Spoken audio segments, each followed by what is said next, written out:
Visit our website startupstories.in for more inspirational stories and updates from the startup world.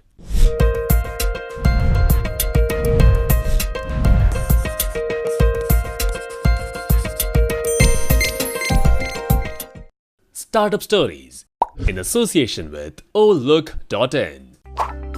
The man who is considered as a synonym for success, honesty, perseverance and brilliant intelligence is an analytical genius and the second richest man on our planet. Today, we are talking about none other than the Wizard of Omaha, Warren Buffett, who is undeniably the most successful investor in the history.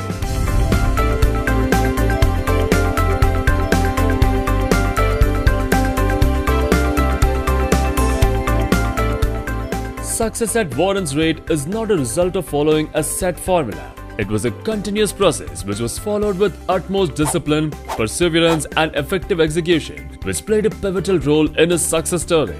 Here is the journey of the man who is today valued at $74 billion, Warren Edward Buffett, and here are the list of key factors which led to his coveted success.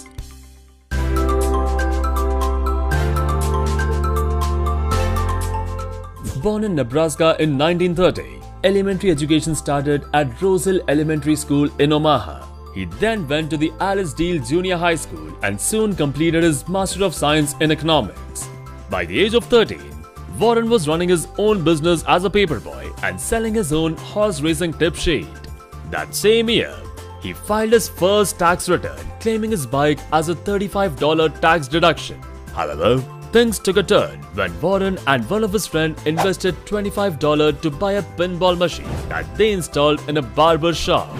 As they started generating income out of that machine, they soon installed some more machines in other barber shops. Eventually, Warren owned machines in 3 different locations before he sold the business for $1,200. Warren Buffett was just 11 years old when he purchased his first shares for himself as well as for his sister. Later, at the age of 16, Buffett enrolled at the University of Pennsylvania to study business.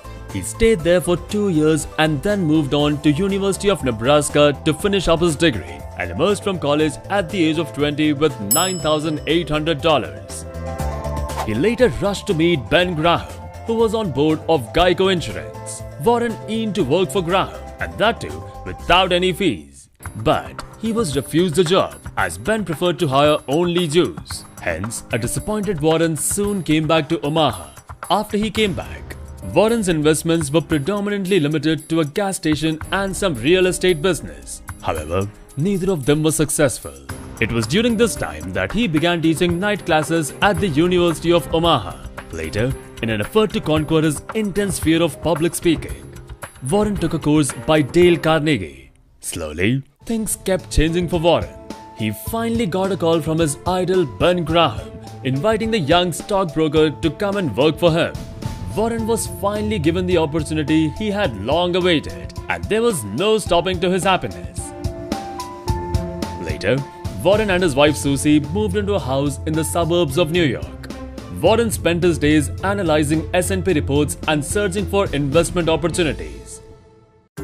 While everything was going good initially, differences between Graham and Buffett's philosophies began to emerge.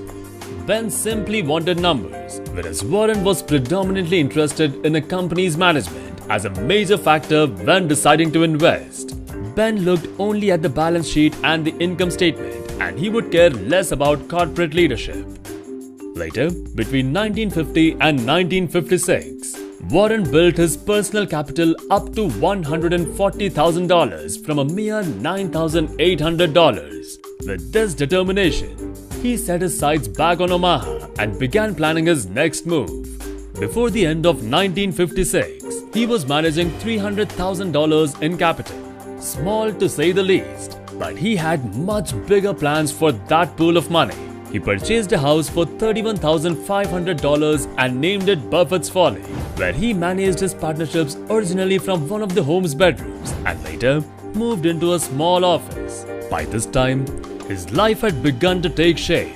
He had 3 children, a beautiful wife and a successfully growing business. Over the course of the next 5 years, Buffett's partnerships raked up an impressive 251% profit, while the Dow was up by only 74.3%.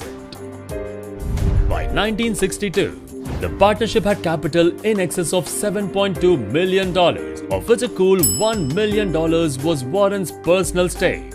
He also had more than 90 limited partners across the United States. Later, in one decisive move, he melded the partnerships into a single entity and called it Buffett Partnerships Limited.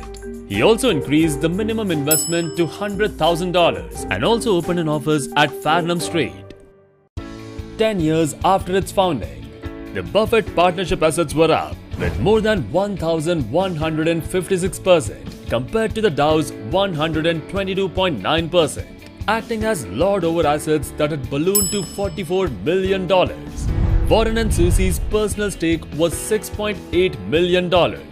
From then, Mr. Buffett, as they say, had arrived in the market. Despite the stupendous success of Buffett Partnership, its founder dissolved the firm in 1969 to focus on the development of Berkshire Hathaway. He phased out its textile manufacturing division and instead expanded the company by buying assets in media, insurance and oil. Following Berkshire Hathaway's significant investment in Coca-Cola, Warren Buffett became the director of the company from 1989 until 2006. Warren had also served as the director of Citigroup Global Market Holdings, Graham Holdings Company and the Gillette Company. Later, in June 2006, Warren Buffett made an announcement that he would be giving his entire fortune away to charity, committing 85% of it to the Bill and Melinda Gates Foundation. This donation became the largest act of charitable giving in the United States history.